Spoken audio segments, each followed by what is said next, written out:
Yeah, that's definitely winning the Premier League, lifting that trophy, and yeah, in front of all my friends and family. Wes Morgan, my role currently is recruitment at Nottingham Forest.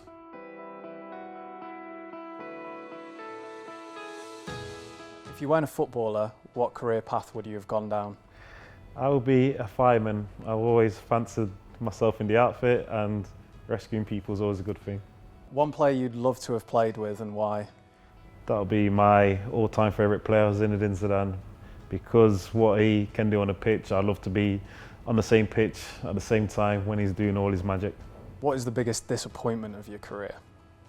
Biggest disappointment is probably not getting a contract when I was a youngster at Notts County. Yeah, didn't get a scholarship. Understand that the team had limited resources, but yeah, that's one of my biggest disappointments. And how did you overcome that disappointment? It wasn't easy. I put it to the back of my mind, continued doing what I love, which was playing football. I found another way into football. And what is the best advice you've ever been given?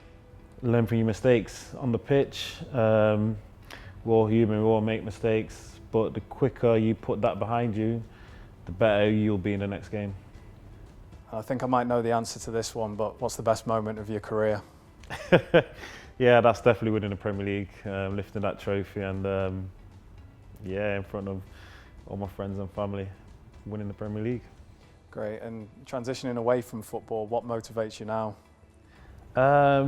Be in a position where I can help and support players, people to become what they want to become in their footballing journeys and career. And following on from that, what is the best thing about working in football? The best thing about working in football is there's ups and downs, but the ups are unbelievable, and moments for life. That's definitely the best thing. So you played for Nottingham Forest for nearly 10 years. What was it like to represent your hometown club as a young footballer? Yeah, unbelievable. I grew up 10 minutes from the City ground in Nottingham. My friends and family all support Nottingham Forest.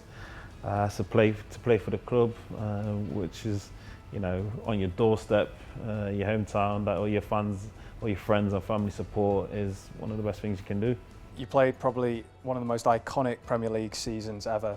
How do you look back on that accomplishment 10 years later, and has it ever sunk in? Yeah, I'll be honest, it feels surreal. Sometimes when I talk to people and speak about the accomplishment, sometimes I wonder, did it really happen? Because it feels like a bit of a blur sometimes, but then, you get reminded, you see the photos, the pictures, the videos, and you realise, it did happen, you was there, you did get your hands on that trophy. So, to be a part of that team that accomplished something that I'm not sure will be, done in the same way again, is an unbelievable feeling. And do you think an accomplishment of that scale will ever happen again in sports, football or sports? Yeah, it's hard to say, isn't it? Probably not in my lifetime. I think it will happen something similar again, but I'm not sure if it'll be in my lifetime, so I'm not sure if I'll be able to see it.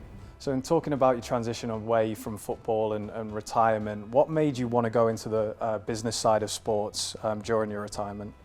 Yeah, as a player, and especially being a captain, I've always kind of enjoyed the responsibility of being that bridge between the players and the staff, and going back and forth with issues and solving those problems. So, looking at post-career when I finish, I wanted to still be doing something that, still can help to some degree players, but be in a position where I'm making, big choices, responsible decisions, and yeah, being in that senior management area, executive leadership, something that I aspire to get to. So that's where it initially come from, that, me wanting to be in that position, me being a captain for the team, and being that person that people can speak to, rely on, and I'm speaking to the staff as well to make things happen.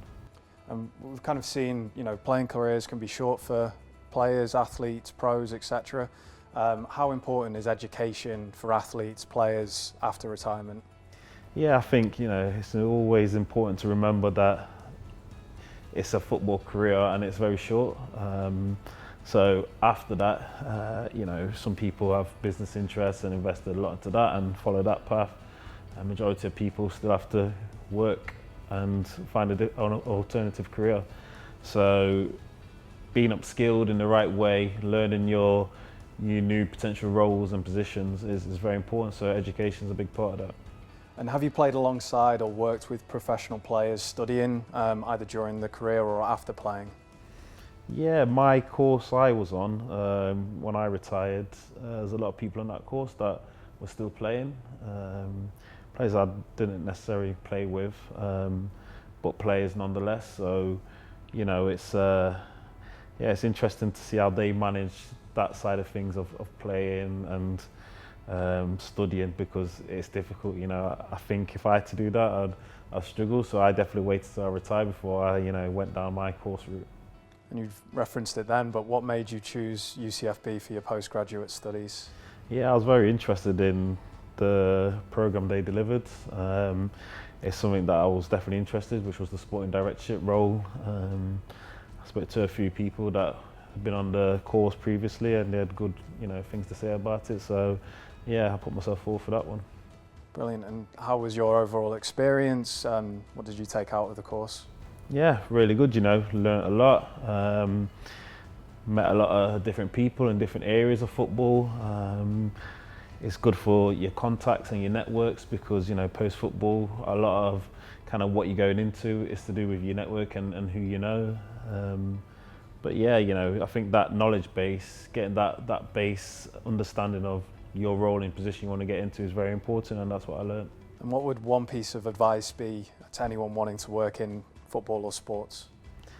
I think just doing whatever it takes to kind of obtain the necessary skills and knowledge to help you in your position you want to get into. So whether that be going on courses, whether that be, you know, spending time with people in the position you aspire to get to, and just learning all you can about that position and role.